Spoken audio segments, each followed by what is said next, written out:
interesting setup. You know? We're in front of a closet. I mean, you know, when you go away... And I have a huge sweater on. And you know you're going to record an episode, but you don't bring any of the equipment that you're supposed to bring. Right. Except for the tripod. I mean, we have a tripod. Not that our ideal studio is ideal. But, you know, I mean, this is just like, you know, we don't bring half the equipment. It's like, I got this giant forehead. Wait, what's this next to? I don't know. There's like, you don't want to see what's in the other room. It's just like, but actually. No, actually, they probably would like to see what's in the next room. Well, we were going to do this earlier. This is probably the latest we've ever recorded one of these episodes. So late. And look, you're shaking the table. Here in the East Coast, it's 11:26. I'm sorry, I didn't mean to shake it. Every time you move, you shake it. So you can't breathe through this whole episode because we didn't bring our real setup. I move a lot. Well, anyway, if you're wondering why we're not in the regular studio and why I talk with my head sideways, it's because apparently I'm Sicilian and she's a Medegan. And she doesn't want... Brasileira. She says that us Sicilians don't talk straight on. So when I talk like this... I swear to God. It's not good enough. Next time you talk to a Sicilian, look at the way they talk. Whatever. I'm straightforward. You know it. Anyway, we are at... Welcome back to... Think Sip Right. Think Sip Right, right? Welcome Should back I say to that? Think Sip yeah, Right. Yeah. Mm-hmm. And we're at the Woodloch Lodge. Woodloch Resorts. Woodloch Resorts in Hawley, PA. Where, I mean, I've never thought about this place. I never even knew this place existed. It's been around for 60 years. You used to go to the lake across from here, right? Yes. What was the lake? What's the lake called? Wallenpaupack. Right. But which is not far from here.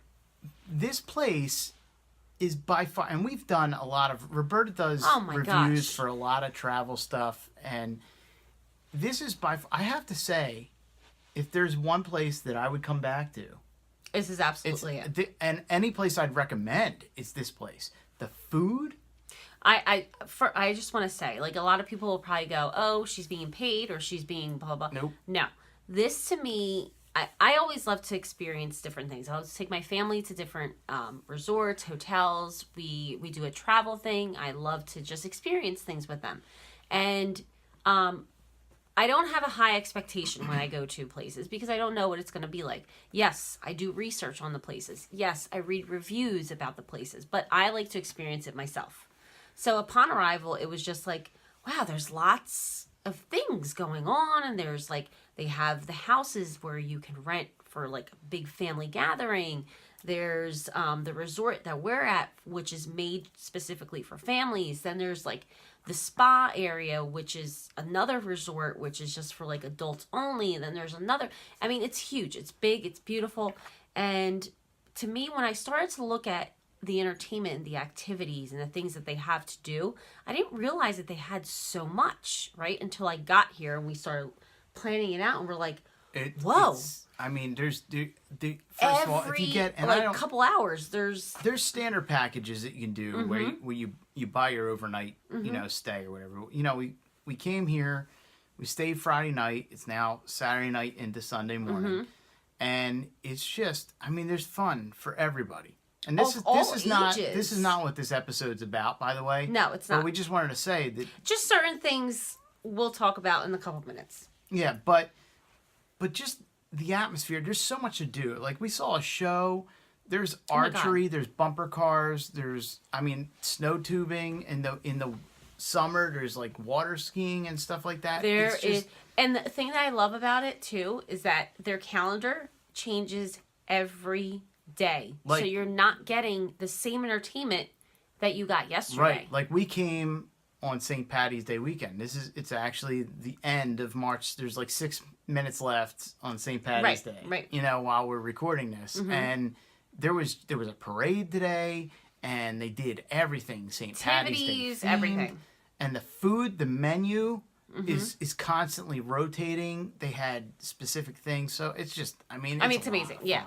One thing I do recommend though is the spa. I went there today. I didn't. Not want to. I didn't get to go to the spa. I know you didn't. No. You know what I did?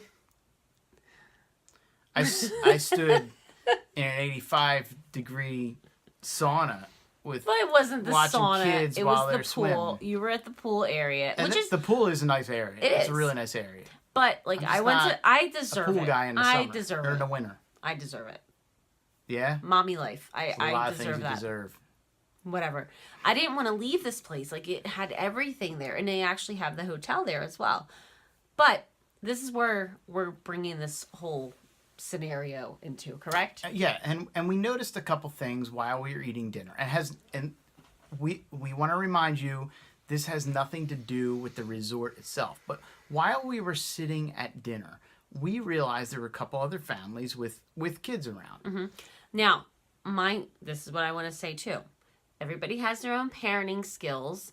Everybody has different situations. Everybody has their own lack of parenting skills. And they have, well, I won't do that. I'm just saying, they have certain children with special needs. They have children, like little toddlers and stuff like that. But it's hard. This is just from, yeah. It's just tough being a parent. Let's just put it that way. It's very hard.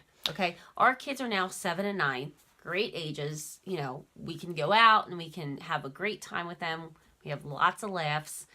Now, what I noticed is, I don't know if you did, but the ages that I saw that parents were having a really hard time with were between 1 and 3. Yes, and not to rehash an older episode, you know, we did an episode on etiquette. Yeah, but that's different because we were brought up like adults and But stuff like that. we did notice also that, you know, older kids, and I mean, including, I mean, our daughter's 9, you know, but including her age and older. And that age, I gotta tell you, they're all that sitting there. Oh, with their technology, right? Like when you're sitting at the table for dinner. I'm old school. We got into that, but we're not going to go into that. But this is like a whole different. I don't understand. I don't get it. You know, like my parents were never like that, and my mom was never like. But the thing is, there wasn't technology back then when we were little. No, I know, but what I mean is like even books. Like I wasn't allowed to read a book at the table. When I went out to a restaurant when I was younger, you know, and my parents, my mom, don't get me wrong, I grew up. There's things that my mom used to cook growing up that I love. Like to this day, I think of pierogies and I think of meatloaf and I think of how awesome my mom made them, kibasi, and you know, she made a lot of really good home cooked meals. Kibasi just made my mouth like water. Yeah, and not in a dirty way, Rick. I didn't say anything. See, apparently that's what your mind was doing. But there's things like that you think about your childhood growing up. Mm-hmm.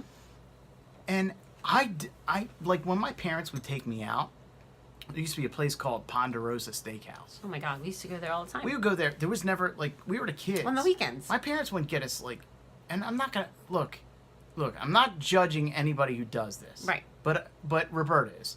And so what I'm saying, I don't care. But at the same time, it's I don't like, care. I will. I don't understand. Like, when we went out, my parents would be like, all right, well, why don't you get a chicken tonight? Why don't you get steak tonight? Yeah, but if you're going to Ponderosa, it's a buffet. Oh, that was a buffet. But my parents always made us try different things. Mm-hmm. Okay, and when I go out and I see a kids menu, and you know, we sit down and our waitress actually came over and she's like, "Wow, your kids they really enjoy like food. They just like and it's not like in a gluttonous way. Like they enjoy trying different foods." Mm-hmm. It's funny because tonight we actually all switched like plates. Like it went around. We all ordered something different. It was like salmon, chicken, steak, and raviolis. And ravioli. She's like, "Ooh, you guys are going adventurous tonight." And I was like, "Yeah." And by the time she came to like pick up the platters, everybody had everybody else's plate. Yeah. Because we went around. What was Courtney's her name, right? Right. Yeah. Courtney is the waitress here. That has been our waitress for a couple meals here. I will talk up that girl. She is by far any place that we have ever been. Absolutely. She is the best waitress we've ever had. And we had a lady at lunch, and I was like, eh. Yeah, she I'm was like, okay. Where's Courtney? But it was like, no, Courtney's awesome. Yeah. But the food here is amazing. But I don't understand. Like I turn around and you've got all this good feel. First of all, if you're paying for this meal, it's a 3 meal plan, which is amazing. I think you save a tremendous amount of money. I mean, you're having breakfast, lunch, and dinner, but it's like a 3-course meal for every single sitting. Right. So why do my eyes look so crossed every time? Probably because you have crossed eyes. No. But you're sitting down. You're not just getting like a lunch, like a sandwich or something for, whatever. You're getting like a salad and like a kind of like burger or sandwich or whatever. And then you're getting dessert on top of that. And then dinner, the same thing. Breakfast. I mean, breakfast, it's like fruit, oatmeal. And what kind of eggs do you want? Do you want like, it's so much food. Well, and the thing is with this is, you see these parents, and they're, you look at their kids, and they're kids, Adorable cute little kids, kids. cute Oh little my kids, God. But they're sitting there and they're eating chicken fingers, they're eating mac and cheese, and they're eating French fries, and no problem with that. I have no problem with that. Hey, I get it. Sometimes You do sometimes you have to. Sometimes it's quick. Don't get me wrong.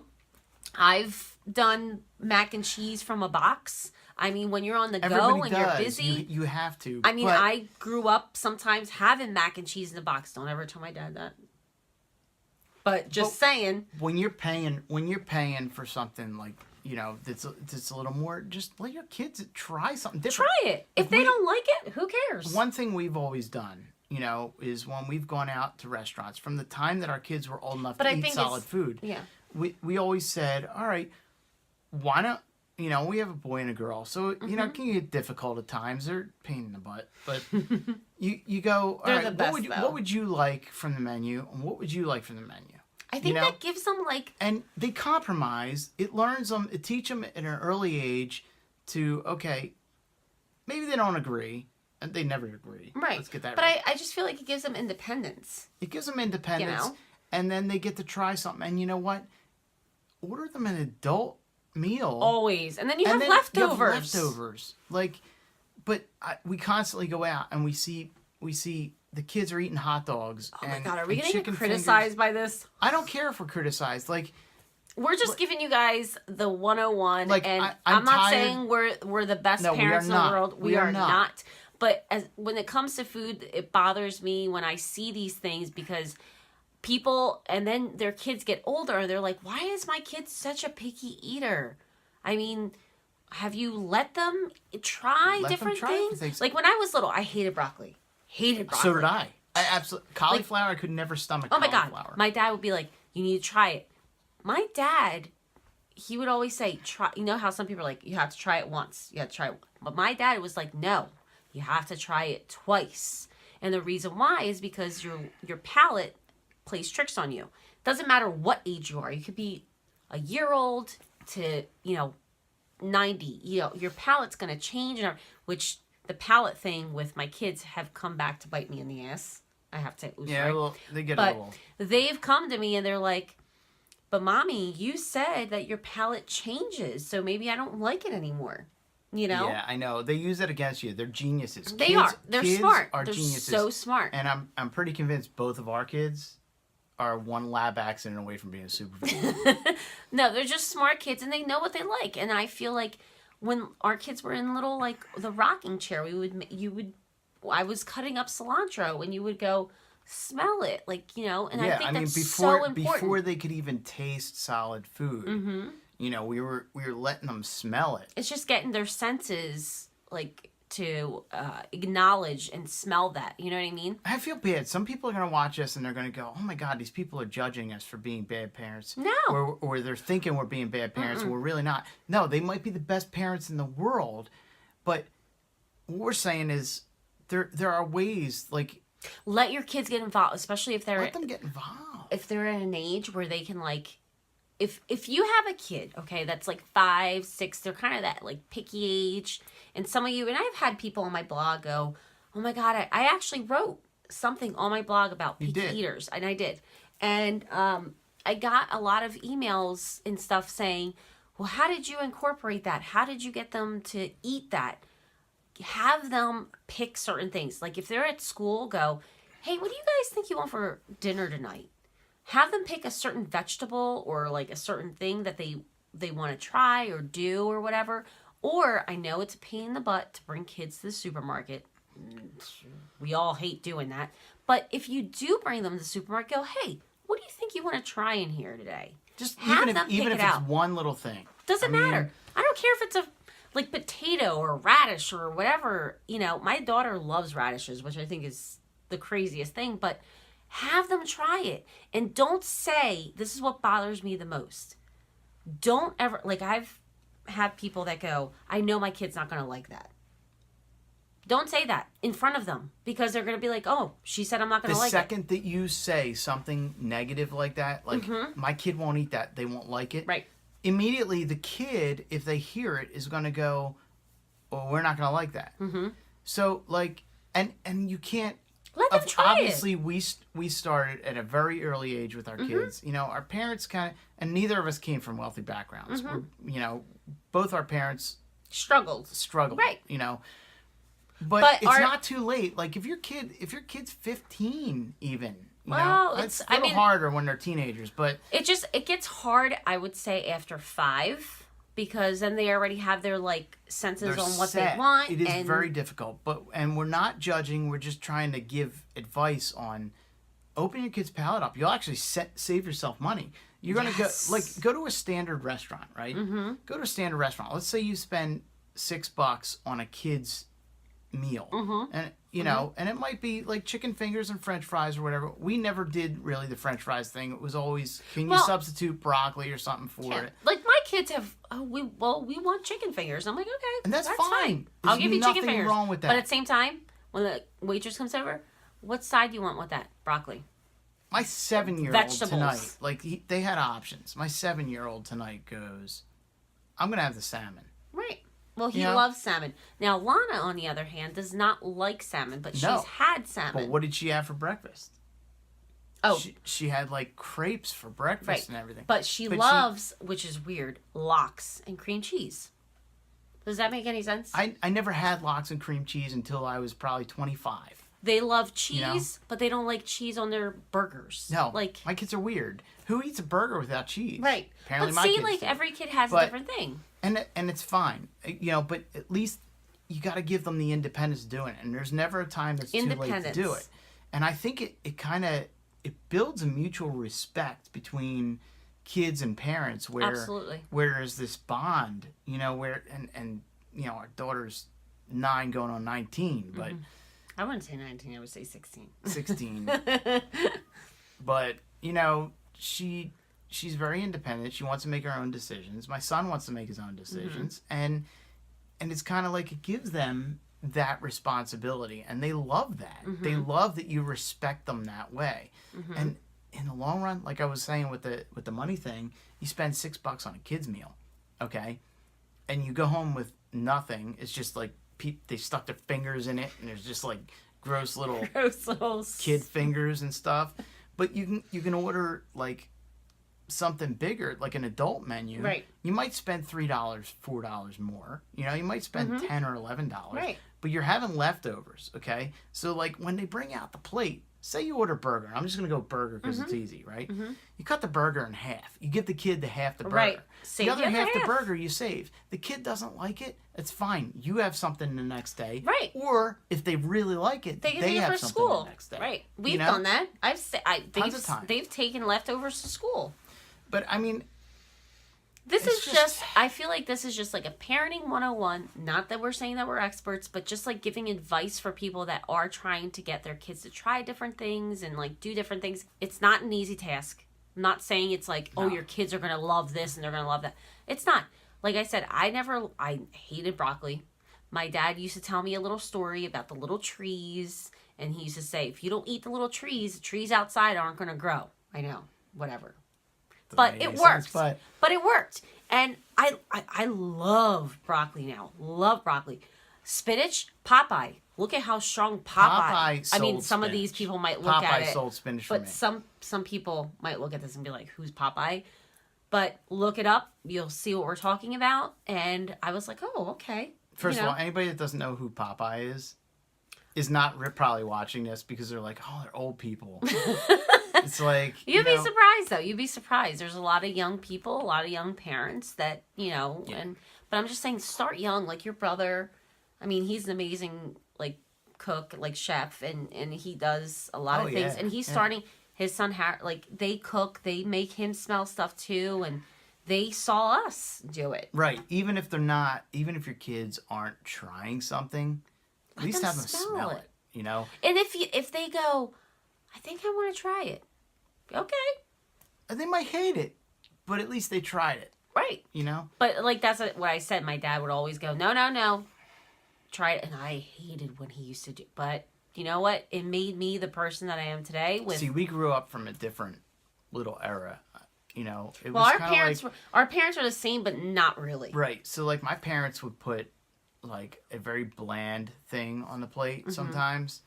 And expect me to finish. Like, you had a very American... My mom actually, we had a very American upbringing, but my mom was very good at cooking certain things. Like but there were some things that my mom would cook. Like there's things I think back, like pierogies and kibasi and everything, like the Polish meals. I think back to when I was a kid, and I was just like amazing. But when I think like Brussels sprouts, right? When I was a kid, I think there's a lot of kids. I wanted to throw up. There's a lot like of kids every time I ate Brussels sprouts or even thought about it. But now it's like, but you do them differently, and it's I think everybody now knows about roasting. You can roast vegetables instead of just boiling them or blanching them. You know, and not that either way is wrong. It's just a different palate. You know, so if it doesn't work one way, it doesn't mean that they're not going to like it another way. You know, like I never liked cooked broccoli, but I liked raw broccoli when I was a kid. Now I grew up with... Keep going back to broccoli. See, now I know. See, now I cooked up. No, when I grew up, my dad, we used to have cooked broccoli, but it was blanched. It was really quick. You put it in for like a minute or so, take it out, put it in the cold water so it shocks it, stops cooking it, and then we would toss in olive oil, some vinegar, salt and pepper, so it was like kind of like a salad. It's good the way you know. Yeah. So that's the way I grew up eating it. But I grew up, obviously, my family is from Brazil, and we're Italian as well. And obviously, there's Spain, Portugal. There's so much seasonings in there. But my family comes from such like, I feel like there's so much food influence. You know, like my dad, my grandmom, my dad's mom, Italian, like, cooked everything. Like, I mean... homemade gnocchi, which the kids love making, and homemade pasta. I know a lot of people think it's a pain in the butt, but on the weekend, if you're not doing anything, get in there. It's so easy to make, like gnocchi especially. It's just potatoes and flour and egg. People, like, it's simple. There's like a couple segments up of you doing Oh my God, it's so simple, and kids love doing it. All you need is a fork, and you just let them, like, roll it, and it's just, it's so much fun. Gnocchi right now. It's like... Wow, it's making me hungry. No, it's so much. It's a fun activity. If you're looking for an activity to do with your kids, make some pasta. If your kids are bored, make some pasta. Just do something in the kitchen with them. Make some pasta. I don't recommend holding a butcher knife. Well, no, not that. But make some pasta. Like, just do it. Anything, even if they're just like pouring the water in the pot. Sometimes, it makes them feel. You know, say your kids hate, I don't know, what's something you boil in a pot? Potatoes, right? Yeah. Who hates potatoes? But say Who hates potatoes? Nobody hates potatoes. Nobody hates potatoes. Well, maybe. But say you're boiling potatoes and your kids hate potatoes. Just have them pour the water in the pot before it's on. And they feel like they've done something. This was obviously early age. But I don't know. I have a really good one. Roasting vegetables. Everybody loves, and this is what I always recommend for parents as well. People email me as well. What vegetables do you recommend? Like, what do you think my kids would eat? Roasting vegetables actually brings out the sweetness of the vegetable. So what you could do is have the kids pick out certain root vegetables. Parsnips. Who would think of parsnips? Carrots, potatoes, butternut squash, I didn't even know sweet what a potato. parsnip was before I met you. Yeah. Just cut it up. Obviously, peel it. Get it all nice or whatever. Drizzle olive oil, salt, and pepper. Let them put their little hands in there and toss it up. I don't want to eat anything with dirty little kid digits in there. Listen. Let them toss it up. They're going to put it on the baking sheet. Let them spread it out. Put it in a 400-degree oven for about 35, 40 minutes or so, depending on how, aggressive your oven works. Ours is really crazy. And as soon as it starts to get caramelized, oh my goodness, it comes out. It's sweet. The kids, I don't know. I can't even get away from Brussels sprouts. My daughter, she will tear it up. Yeah. roasted Brussels sprouts. So basically, I mean that's really our rant. I mean, I know we ranted on and on know, and on, but it's just something that we saw tonight. I mean, we saw parents. Adds up. We see it a lot of times. We saw parents putting, and I'm not judging you, but I am judging you if you're putting ketchup on your pasta. I'm sorry, I can't help it. I feel like there's something wrong with that. As an Italian, I can't. On St. Patty's Day, I'm sorry. I feel like there's something wrong with that, but that's a whole other episode. I'd rather my kid eat a hot dog than do that. I want to know. We want to know. Yes. So, what are some things that you've done to help your kids, or that your family's helped kids to eat? You know, comment, hashtag Sip Right. Think Sip Right. That's what I said, didn't I? I don't know. Whatever. And if you haven't had the pleasure of seeing your kids eat different things, if you have a hard time getting your kids to eat different things. It's actually funny sometimes. I mean, it's funny because after they try something, they're like, maybe we're just being idiots. Maybe she's an a-hole. No. Sometimes they try something and their little reactions to see their face are like, this is actually good. You know, and they actually like it. Yeah. So hit us up and enjoy. Don't forget, if you get a chance and you're in northern Pennsylvania, eastern, wherever we're at, somewhere in Pennsylvania in the Poconos. Hawley, PA. Our little ghetto Woodloch glasses. Resorts. Amazing place. Check it out. Cheers, guys.